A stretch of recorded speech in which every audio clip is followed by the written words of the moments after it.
This really happened to me, and though it feels like something out of a movie, I swear every word is true. It all started the night I found out that the family dinner table where I'd always felt safe had become the stage for my public humiliation. My own brother stood up with a smug grin, waving a piece of paper that proved he'd stolen what was rightfully mine. The clinking of glasses stopped. My nieces stared. My sister-in-law smirked, as if I had already been buried. In that instant, the betrayal cut deeper than any knife. I realized I had been robbed not just of money, but of dignity in front of the people I loved most. If you genuinely enjoy our stories, please subscribe to the channel. Tell us where you're from and what time it is right now. It's always fascinating to know how far our story flows. I can still smell the roast chicken that night, the buttery skin crisping in the oven, as my sister-in-law arranged crystal glasses on the dining table. The house, a sprawling ranch-style home in the northern suburbs of Dallas, carried the kind of warmth that tricks you into thinking you're safe, even when knives are being sharpened behind your back. I should have known something was off. The invitations had come, suddenly rushed like a surprise performance being rehearsed without my knowledge. At 67, I had grown used to being overlooked. Family gatherings often painted me as the quiet one, the steady background character to my brother Paul, who had always been loud, charming, and insufferably smug. But that night, as I settled into the oak chair I'd been sitting in since childhood. Thanksgivings, I realized this wasn't just another dinner, it was a stage set for my undoing. The moment came after the plates were cleared. Paul rose, his gray hair catching the glow of the chandelier, and pulled a folded document from his jacket pocket. "I think it's time we all celebrate," he declared, raising the paper like it was a trophy. His wife Marlene grinned, wide teeth flashing as if she already knew the punchline. He laid the paper flat on the table, smoothed it out, and pointed to a notarized seal at the bottom. "This," he said, his voice dripping with pride, "proves I've secured the mineral rights to the old Johnson property, which means effectively I've taken control of what Dad left behind." The air froze. Forks hovered. My nieces exchanged glances. He wasn't looking at them, though. He was looking straight at me. I felt the blood drain from my face. The Johnson property had been part of my father's quiet fortune land purchased decades ago, when oil companies sniffed around northern Texas. It had been written in Dad's will plain as day. The property and its mineral rights were to pass equally to both sons, me, and Paul. But there Paul was presenting it like a conquest, his conquest, while I sat dumbstruck at the other end of the table. "Of course," Paul added with mock sympathy, "paperwork can be confusing at your age, so I thought it best to just get things handled. That way, there's no misunderstanding." Laughter, Marlene's sharp, cruel laughter filled the silence. I wanted to shout, to flip the table to remind everyone that I had spent years quietly paying the property taxes, maintaining the land, making sure it didn't fall into neglect, while Paul was off buying his third boat and pretending to be a titan of industry. But the words wouldn't come. My throat tightened, and the humiliation seared deeper, because I could see the looks on their faces, my family, the very people I had trusted. They believed him, or worse, they didn't care. That night when I drove home alone in my 10-year-old pickup, I gripped the steering wheel so hard my knuckles ached. The betrayal burned hotter with every mile I replayed his words again and again, each repetition hammering home the truth. Paul thought he had won. He thought I was old, weak, irrelevant, and maybe that's exactly what I had allowed myself to become. But something cracked open in me that night. Maybe it was the echo of my father's voice, reminding me of the meticulous way he had laid out his estate. Maybe it was my own pride long buried beneath years of being overshadowed by Paul's arrogance. Whatever it was, I knew I couldn't let this stand. The next morning I sat at my kitchen table with a mug of black coffee and the will itself. Dad's original will stored in a lockbox that Paul had conveniently forgotten. I still had a key to. I laid it out flat, tracing the faded ink with trembling fingers. There it was clear as daylight, equal division of assets. equal rights to the Johnson property, equal stake in the mineral rights that Paul had flaunted like a prize he'd earned. Equal, that was the word Dad had used. Equal not to Paul. That was when suspicion began to fester. How had Paul gotten that notarized paper? What strings had he pulled? What lies had he spun? I knew my brother was capable of shady deals. She had skirted bankruptcy, twice bluffed creditors, and forgotten to pay more than one contractor over the years. But to outright forge or manipulate documents tied to Dad's estate, that wasn't just immoral, it was illegal. I didn't know the whole story yet, but I knew one thing: if Paul had cheated me, if he had twisted the law to make himself king, then I was going to make damn sure I dragged him off his throne. I started small phone calls to the Dallas County Clerk's office, requests for property deeds, filings, and transfers. Hours spent squinting at PDFs with legal jargon that made my head throb. It was tedious, exhausting work, but with each document I opened, I felt my resolve harden. That's when I found it, the crack in Paul's armor. The deed transfer he bragged about was legitimate enough to fool a roomful of family, but when I looked closer, something didn't line up. The signature. The date. The notary's seal belonged to a woman in Tarrant County who had been sanctioned the year before for mishandling multiple deeds. My pulse quickened. If Paul had leaned on a crooked notary, or worse, bribed one, that meant his victory was nothing more than a house of cards. But I couldn't rush. Not yet. If I accused him without proof, he'd crush me with his lawyers and his endless charm. I needed to be smarter, quieter, and infinitely more patient than he was. So I kept digging. Days turned into weeks. Each night I returned home with manila folders tucked under my arm, my kitchen table buried in paper until it looked like the office of a conspiracy theorist. And slowly, piece by piece, a pattern emerged. Paul wasn't just stealing from me. He was siphoning from everyone. Investments gone missing, land sales routed through shell companies, family heirlooms pawned under the guise of appraisals. He had built his empire not on wealth, but on theft, and I had been too blind, too trusting to see it. The realization hit me like a punch to the gut. My brother wasn't just arrogant. He was a predator. I remember sitting back in my chair one night, staring at the mountain of evidence I had compiled and feeling the weight of it settle on my chest. This wasn't just about revenge anymore. It was about justice, about making sure no one else suffered under his smug smile. But the question still lingered: how do you bring down a man who thrives on appearances, who has friends in every corner of Dallas society, who knows how to make people laugh while he robs them blind? I didn't have the answer yet. But I knew one thing with absolute certainty: the next time I sat across from Paul, it wouldn't be in silence. It would be war, and war, I was learning, was best waged in shadows before it exploded into light. The next morning I woke with the taste of paper and coffee in my mouth, the city's hum outside my window, a distant, indifferent metronome. I dressed quickly, pulled on a battered sport coat that had belonged to Dad, the shoulders still holding the shape of a man who'd weathered more storms than anyone gave him credit for. Wearing it felt like armor. I told myself I wasn't going in for a fight. I was going to gather quietly the last scraps I needed to finish the pattern Paul had left, scattered like breadcrumbs. My first stop was the Johnson property itself. The land sat an hour north of Dallas, a patchwork of mesquite and scrub that rolled into a low, stubborn hill where the wind liked to sing. At night, Dad had loved that land the way some men love a guitar, absently, with a kind of private pride. He would drive out there sometimes at dawn, pack a thermos, sit in his truck, and watch the light split the horizon. He didn't talk about the mineral rights because he didn't need to. He trusted that the law and good sense would protect whatever small fortune he'd bothered to leave behind. He didn't count on Paul. The caretaker, a wiry man named Luis, met me at the old gate.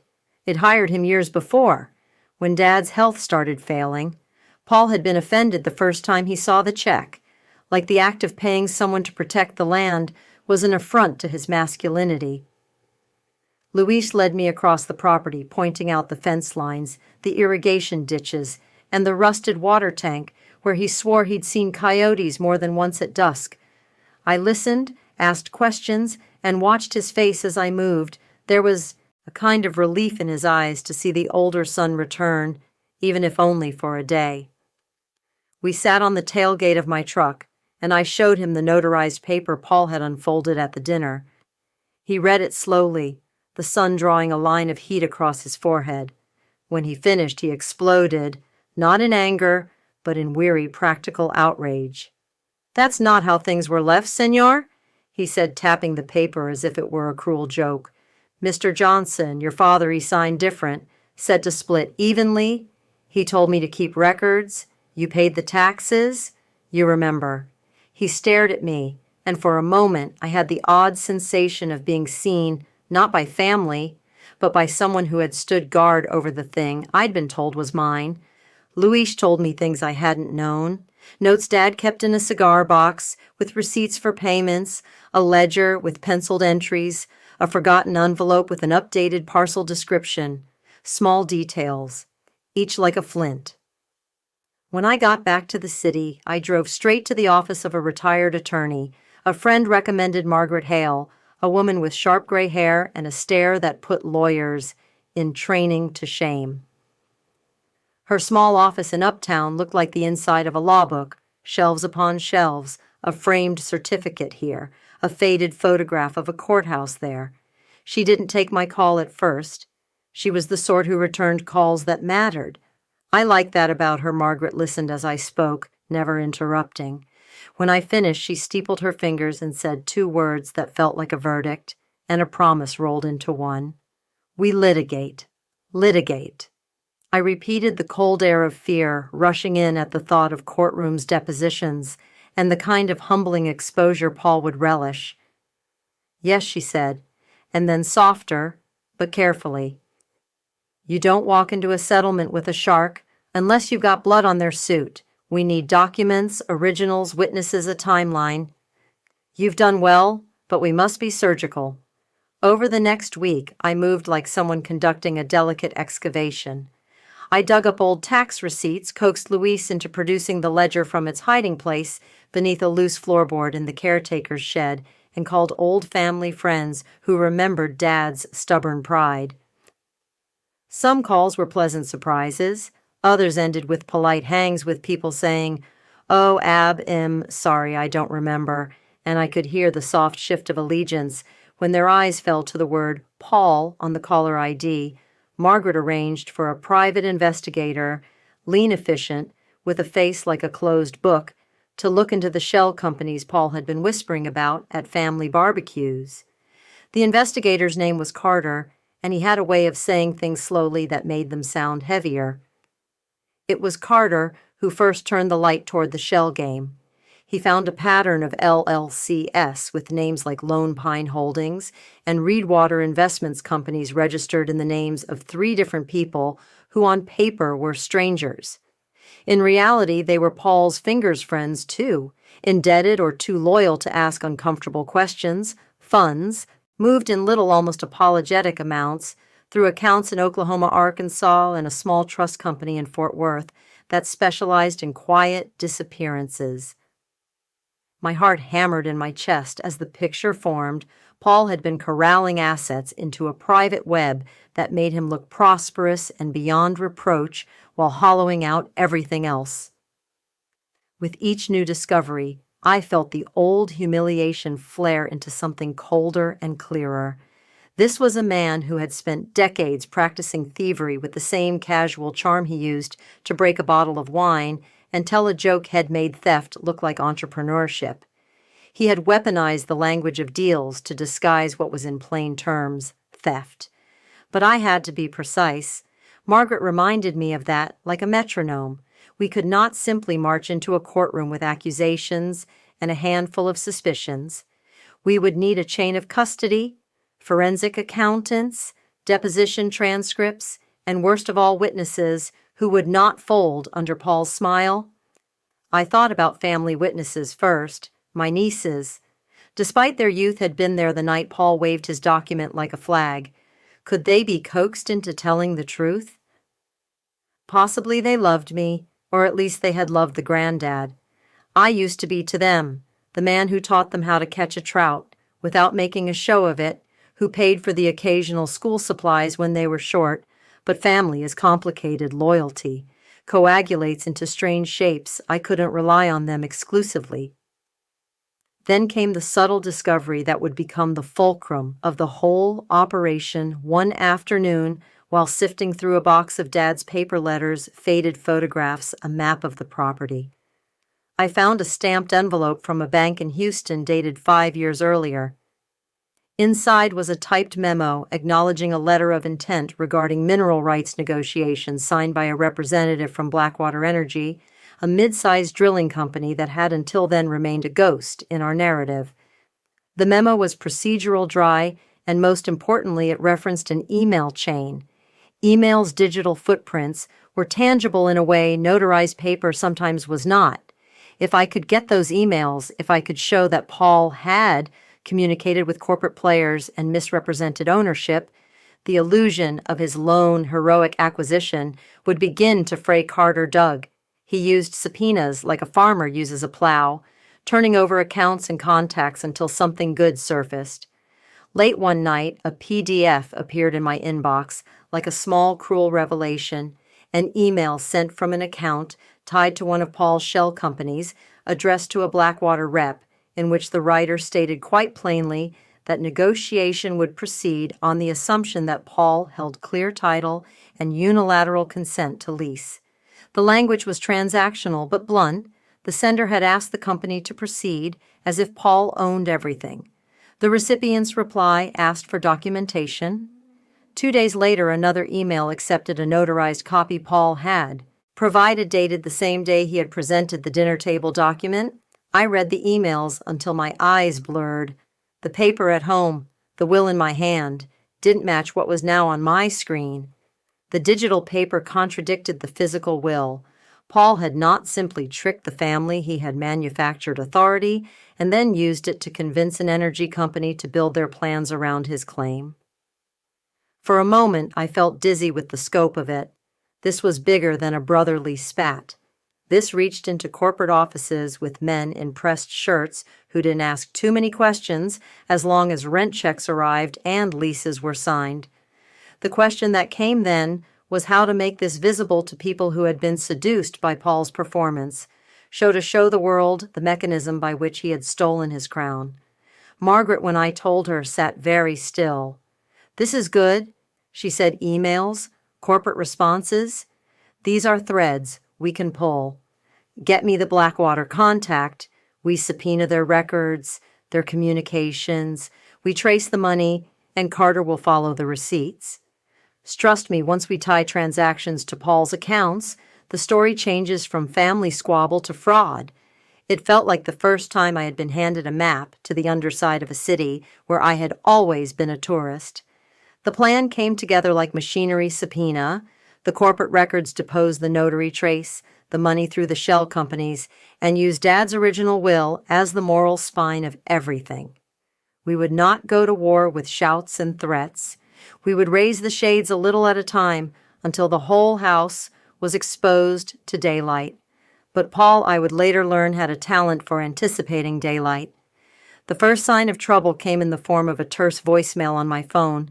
From a number I didn't recognize, the voice clipped and official, announcing that a private investigator had been retained by a family member to look into possible improper conduct relating to estate matters. It was, of course, Paul. The message ended with a smile I could hear even across the digital line. "Hope you know what you're doing. Abbott, be ashamed to see things get messy." I sat on the edge of my bed after listening, the world narrowing to the hum of the voicemail and the rustle of paper on my desk. He'd started circling. Head smelled blood. I could almost see him polishing his cufflinks, rehearsing his lines for the day he would pretend to be the injured party. That night, I began to draft what would become my first defensive move, a quiet, documented history of Dad's, intent including notarized affidavits from neighbors' receipts and a sworn statement from Luis Thavaun slept poorly, the kind of sleep where dreams stitch themselves into prophecies, images of courtrooms of Paul, smiling as a judge read some procedural dismissal. I woke, determined. If Paul wanted to start a private war of investigators and whispers, I would respond with open procedural sunlight. I would not be baited into theatrics. I would let law and evidence slow and patient do the dismantling that could not be achieved quickly with anger. But as I began to draft the affidavit that would seed our legal case, my phone buzzed again.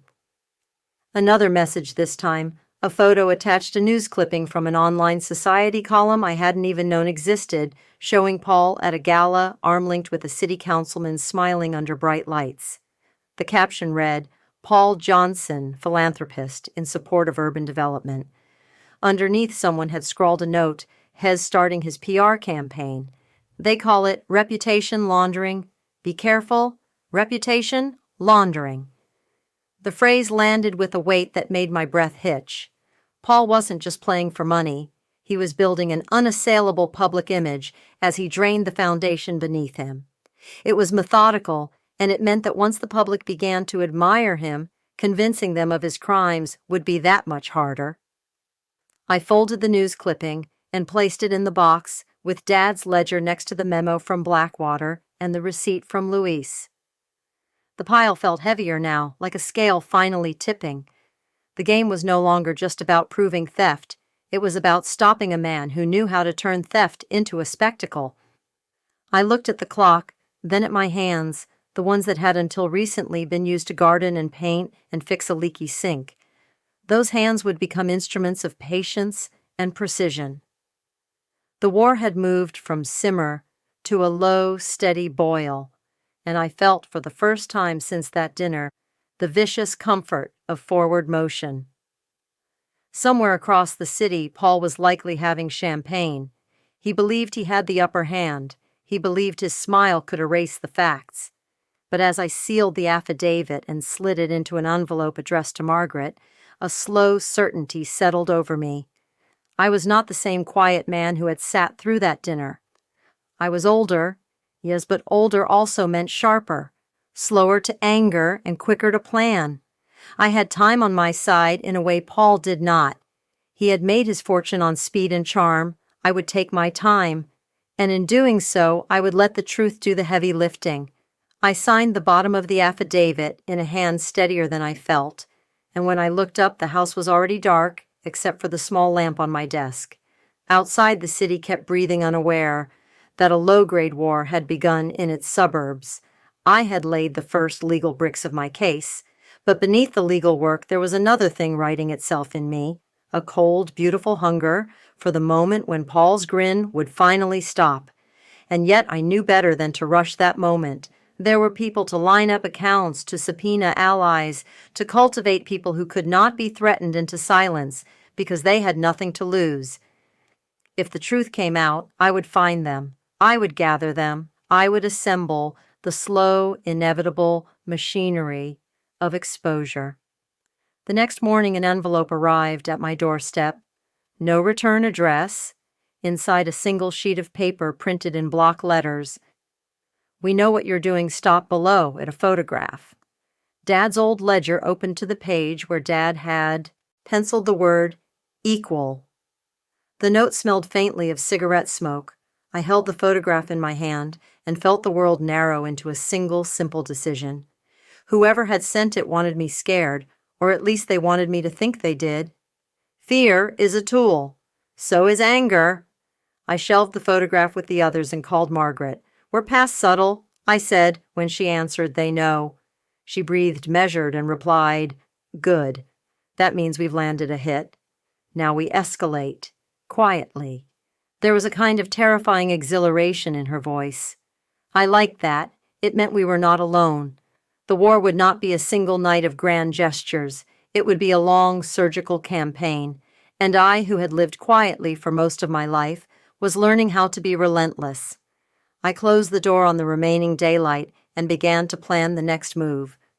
I started by tightening the circle of witnesses and allies, people whose statements would stitch together a narrative no flashy PR campaign could sew over. First was Luis, who signed an affidavit recounting the tax payments in the ledger. His handwriting was jagged but honest. His voice on the stand would be steady because he had already outlived threats and felt little use in lying for a man who had never paid him more than a pittance. Then I called the woman who ran the little bank branch in the Johnson neighborhood, Martha, whose memory of Dad's visits and a particular safe deposit transaction 5 years earlier would be invaluable. She remembered the date because Dad always came in on the third Tuesday of the month, insisting on talking about nothing in particular while he signed the ledger. People like Martha held small, stubborn facts that became anchors when everything else was trying to sway. Margaret arranged for depositions to be scheduled with a clinical efficiency that felt almost surgical. The first deposition we took was from the notary, who had signed the deed Paul had brandished at dinner.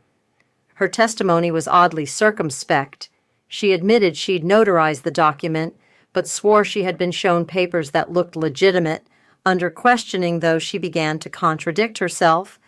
Dates shuffled, recollection blurred, until Carter produced evidence that she had been disciplined in the year prior for irregularities, something she had failed to disclose.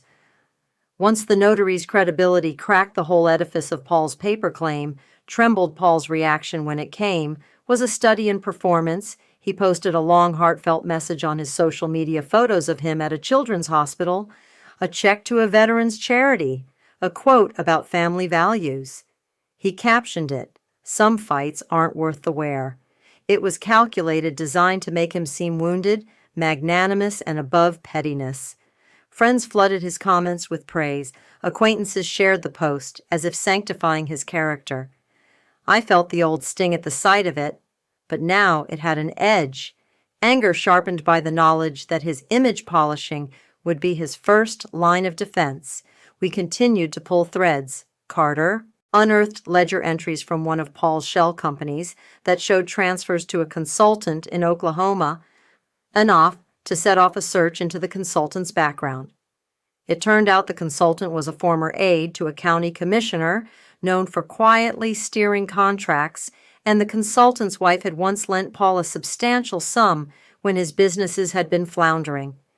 The trail led to favors, and favors led to records that suggested the commissioner had been invited to private dinners where the Johnson property had been discussed, as if Paul were its sole owner. Little by little, the network that made Paul untouchable began to map itself.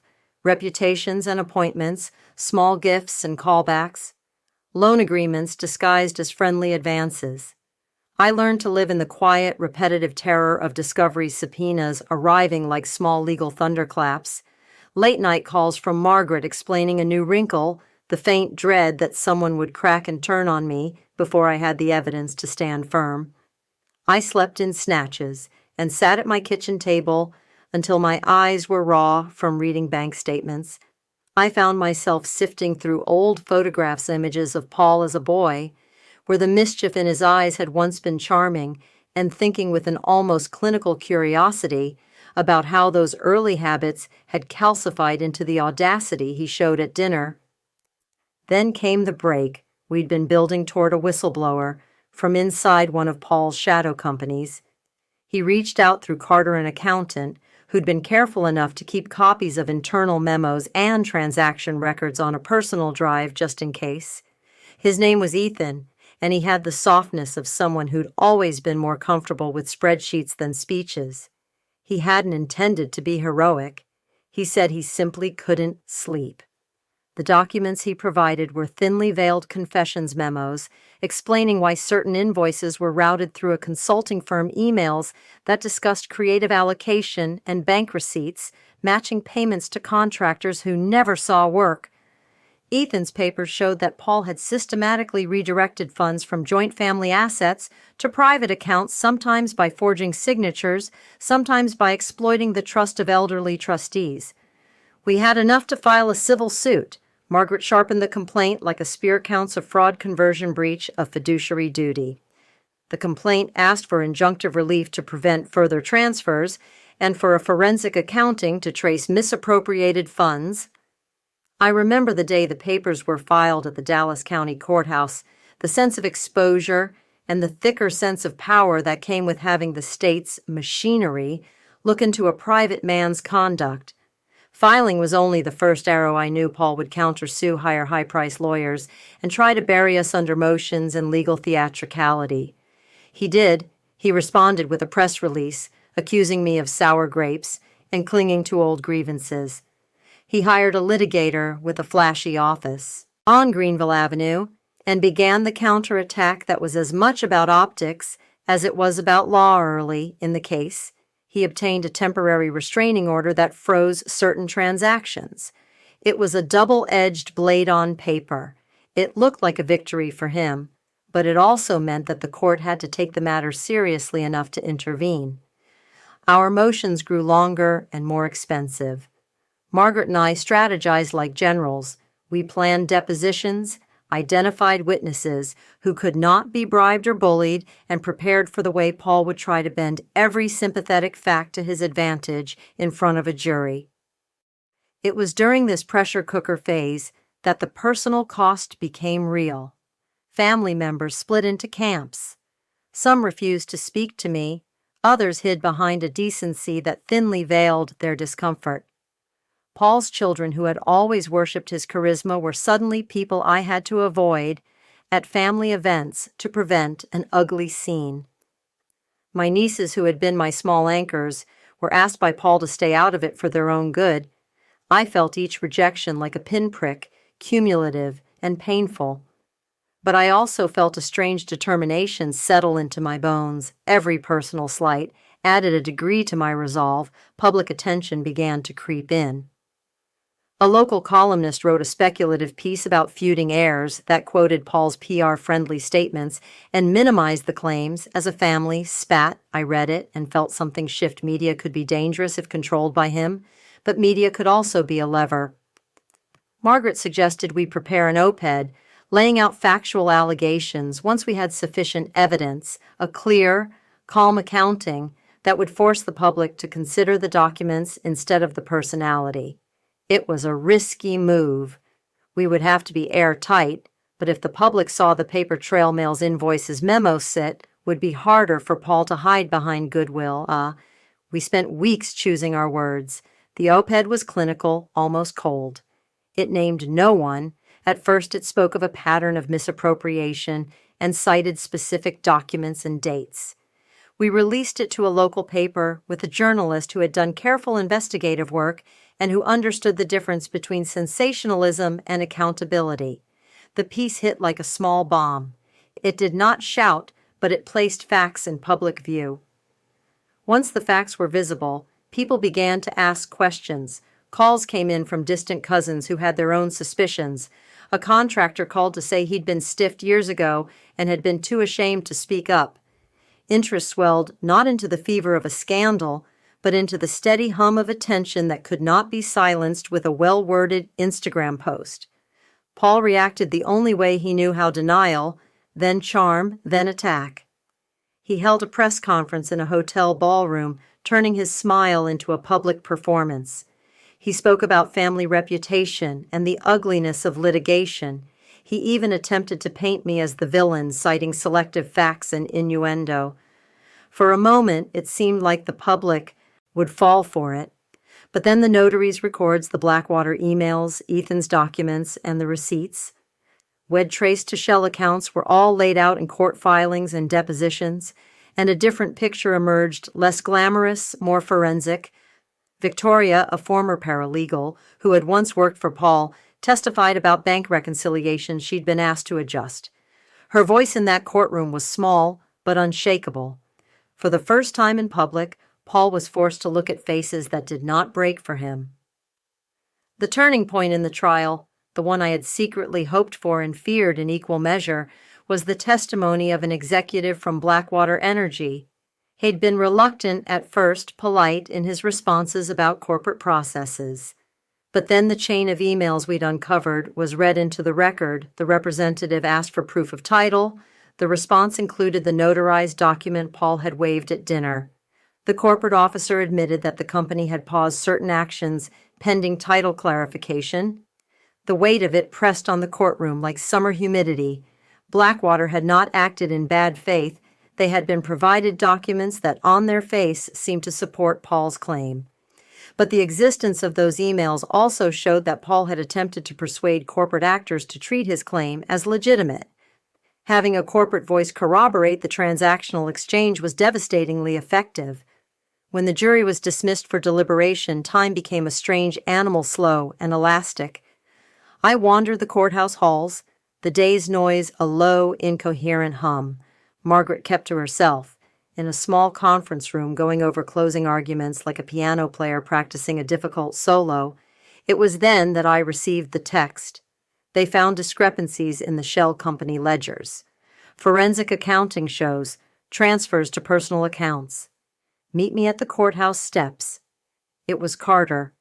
A bolt of something like electricity shot through me. The slow machinery of truth had begun to move with momentum. We won a partial victory that day. The jury found in our favor on key counts and ordered an accounting. It wasn't everything it wanted. The law is never all or nothing. But it was enough to lead to an FBI referral because of the interstate nature of some transactions, and the possibility of criminal charges took Paul into an entirely new arena. In the weeks that followed, subpoenas multiplied and his public appearances dwindled. The man who had once grinned at family dinners and called them small-town theatrics now avoided cameras and wore tired suits, yet victory tasted mixed. Legal wins meant nothing if family was torn and if a lifetime's small comforts were gone. My niece sent me an email apologizing for not standing up sooner. Another cousin refused to return my calls. There were tears, and there were nights when the air felt too heavy with the knowledge that undoing a man like Paul had collateral damage. Still, when the accountant's report landed on Margaret's desk detailing the misappropriated sums and naming the personal accounts, I felt something like a long-held breath leave my chest. It had taken patience, quiet labor, and the gathering of unlikely allies, but the house of cards was collapsing. And then when I thought the most dangerous part was over, the unexpected happened. A sealed indictment was filed, and with it came disclosures that included names that startled even me partners. I had thought distant acquaintances who had seemed above reproach. The case was now no longer merely family drama or a civil dispute. It had moved into the public legal place, where reputations were not just bruised, but could be removed entirely. Paul's first public statement after the indictment was a single line posted to his social media. At dawn, I will fight this tooth and nail. Beneath it, two things bothered me: the old arrogance and the knowledge that he had never fought fair. I had won battles, but the war was not finished.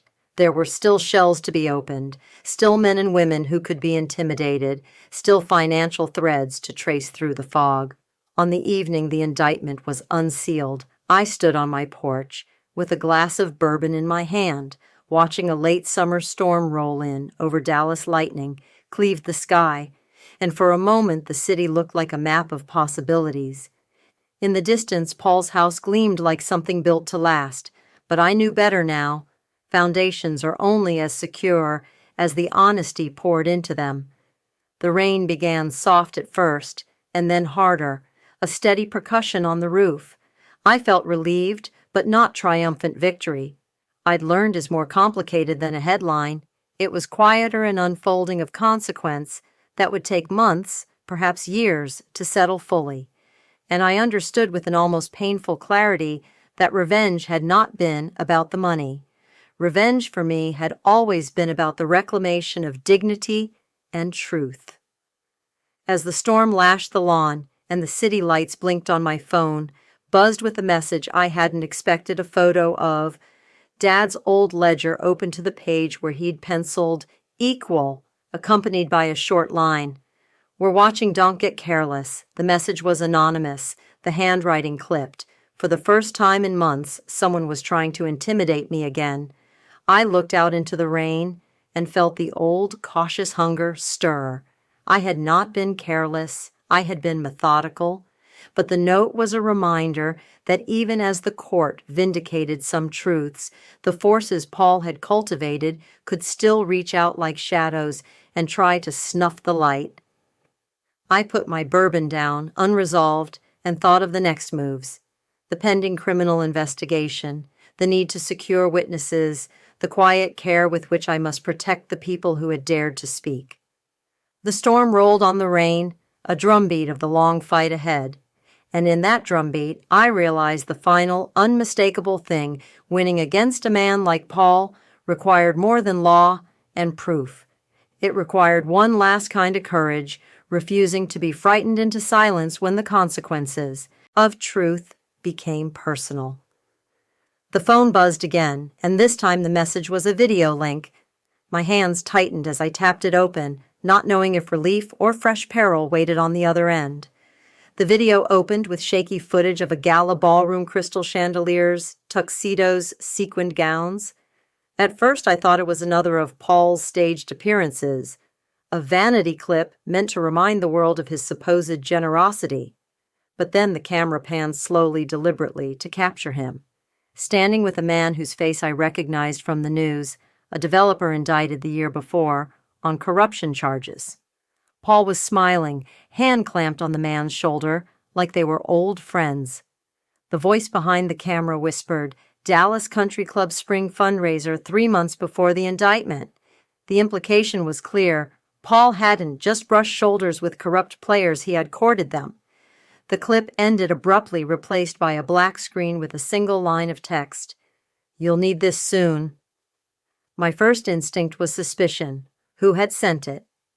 Carter swore he hadn't. Margaret dismissed the possibility, and Ethan wouldn't have had access.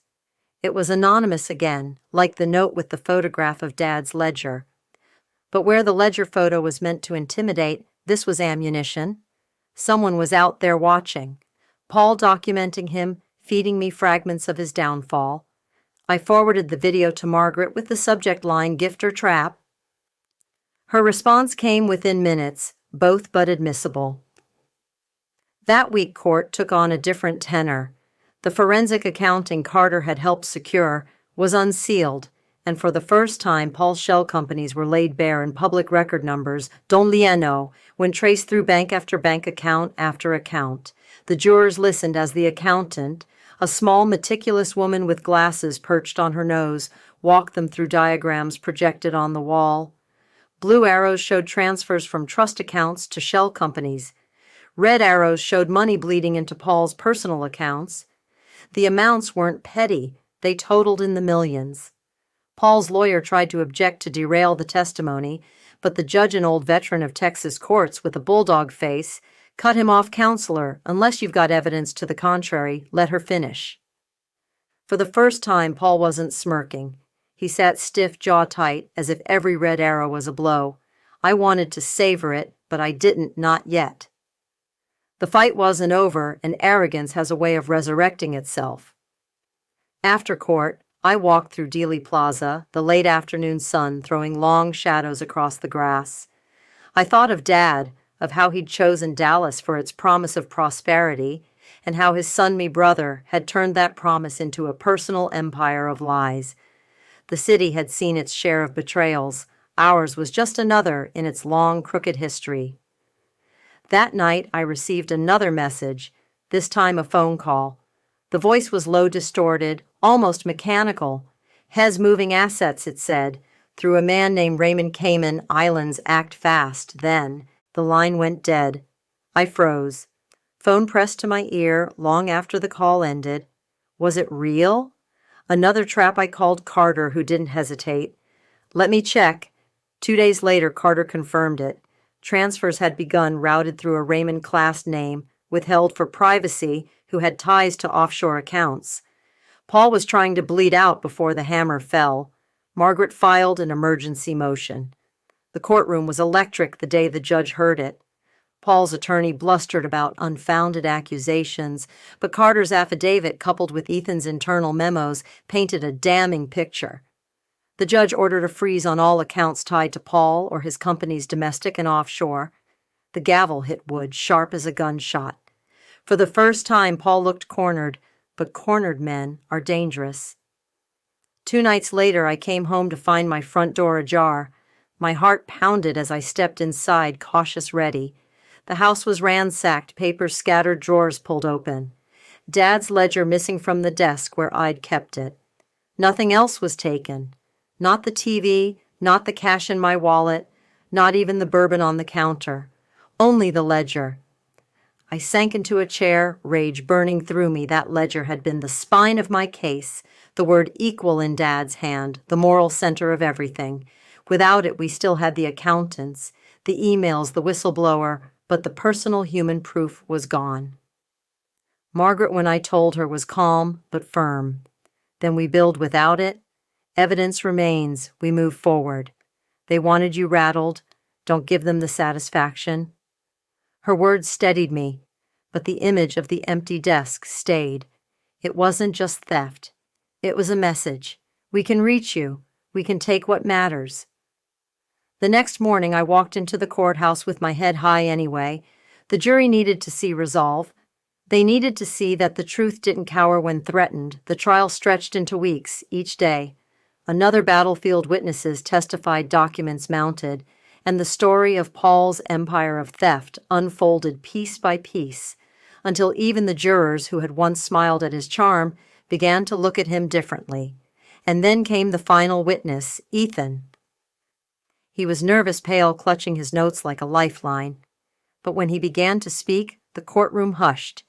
He described the memos, the forged invoices, the instructions to massage numbers. He explained how he'd kept copies because he feared being scapegoated. His voice cracked once, but he pressed on. When Paul's lawyer tried to tear him down, Ethan didn't break. I have nothing to gain. He said simply, but I couldn't live with myself if I stayed quiet. The silence after that was the kind that settles in bones. The jury deliberated for 2 days. When they returned, the foreman's voice was steady: guilty on fraud, guilty on breach of fiduciary duty, guilty on conversion, damages awarded, assets to be seized. Paul didn't look at me as the verdict was read. His face was stone, his once confident shoulders slumped. For a moment, I almost pitied him, almost. But then I remembered the dinner table, the smirk, the humiliation. Pity evaporated.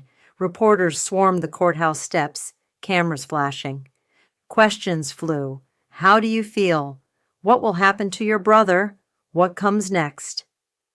I said nothing. I walked past them into the heavy Dallas heat and let the noise fall away. At home, I poured a bourbon and sat in the silence. The ledger was gone, but Dad's word lived on in the verdict, equal, finally equal. Still the messages haunted me, anonymous ally. The shadowy threats, someone had been watching, helping, pushing, friend or foe.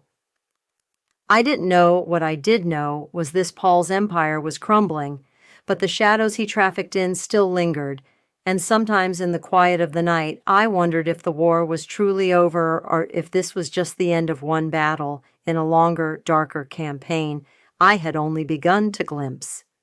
I sipped my bourbon, staring out at the Dallas skyline, and whispered the words that had carried me through. He thought he'd buried me. He never understood I was planting seeds. The glass trembled slightly in my hand, not from fear, but from the realization that revenge, once fed, does not sleep easily, and somewhere in the dark I knew eyes were still watching. The days after the verdict were a blur of relief and unease. On paper I had won. The jury had stripped Paul of his authority. The court had frozen his assets, and whispers of criminal charges floated like vultures circling above him. Friends called to congratulate me. Distant relatives wrote emails about how proud Dad would have been, and even my nieces sent quiet messages of apology. But the ledger was still gone, and in its absence, I felt something hollow, as though the heart of my father's voice had been ripped away. Margaret reminded me that justice isn't sentimental, it's procedural. The law doesn't need that ledger anymore. She said, "We've won, don't dwell." But I couldn't help it. That single page with equal, written in Dad's hand, had anchored me through every sleepless night. Without it, the victory felt incomplete. Still life marched forward. Paul's house, the Grand McMansion in Highland Park, with its marble foyer and iron gates, went up for auction. His boats were impounded, his shell companies dissolved. The newspapers ran stories about the fall of a Dallas scion with photographs of Paul looking gaunt, Exiting the courthouse in a rumpled suit, Marlene filed for divorce within a month, and rumor had it she was already living with a friend in Austin. I thought, maybe the war was over. That was until I got the letter. It came in a plain white envelope, no return address, postmarked from Houston. Inside was a single sheet of paper, neatly typed, "Has not finished. Look deeper. Raymond is only the beginning." No signature. I showed it to Carter. He frowned, tapping the words with his finger. "Whoever this is, they've been right before. We should check." And so we did. Raymond the fixer, who had been moving assets offshore, was only a node in a larger web. Following his accounts led to names I hadn't heard before, investors, developers, even a local councilman who'd steered zoning contracts toward Paul's interests. Some were already under quiet investigation for unrelated dealings. Others were clean, at least for now. But what chilled me was realizing Paul hadn't just built a personal empire. He had tapped into a network of men who thrived on backroom deals and buried ledgers. It dawned on me, then taking Paul down had lit up the edges of a much larger shadow, and shadows hate the light. That night I drove out to the Johnson property. The land was quiet, the mesquite rustling in the breeze, the stars sharp above. I parked where Dad used to near the low hill, where the wind whistled and sat in the dark. For the first time in months, I felt him there, his quiet strength, his stubborn sense of fairness. I whispered aloud, "It's over, Dad. He can't hurt us anymore." But even as I said it, I knew it wasn't true. 2 days later, someone broke into Carter's office. They didn't steal computers or money, just files. Files tied to Paul's case and to Raymond. The message was clear. Someone else wanted this. Buried Margaret convened us in her office, her voice low but steady. "This is bigger than Paul now. We've rattled the wrong cages. But that's not your fight. Eb, you've gotten what you came for." I shook my head. It was never just about money. It was about dignity, about truth. And if they're still out there, then my family's fortune isn't just my weapon, it's the fuse. She looked at me then, long and hard, and said, "Then you better be ready for the fire." In the weeks that followed, rumors spread of sealed indictments of federal investigators circling not just Paul, but the men he'd worked with. I tried to live quietly, coffee in the mornings, tending my small garden, the occasional visit from my nieces. But late at night, when the house was silent, I would catch myself staring at the shadows in the yard, wondering if someone was out there, watching, waiting. The final blow came in the form of a newspaper headline, "Johnson Cooperates in Federal Probe." My brother, cornered and broken, had flipped. He was giving them names, dates, records, anything to lessen his sentence. Part of me should have felt vindicated. Instead, I felt only the weight of inevitability. Paul was finally being consumed by the same shadows he'd courted his whole life. The last time I saw him was at a federal hearing. He looked older, smaller, shackled by both handcuffs and humiliation. He glanced at me once across the room, his eyes hollow. There was no smirk, no arrogance, just a man who had built his kingdom on lies and now had nothing left. For a fleeting second, I wondered if he regretted it all, but then I remembered the dinner table, the smirk, the laughter, the word equal mocked in front of family, and I felt nothing. That night I returned to the Johnson property. The stars were out again, the wind singing on the hill. I walked to the fence line, placed my hand on the rough wood, and whispered, "It's equal." Now the crickets stilled for a moment, as though the land itself was listening.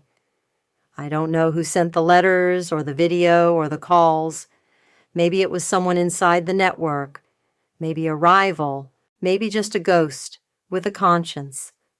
All I know is this: they were right. Raymond was only the beginning.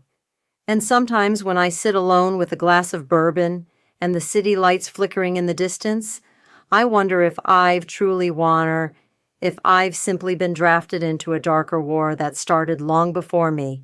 Because revenge doesn't end with a verdict. It lingers a shadow at the edge of the firelight, reminding you that once you've fed it, it will never stop hungering.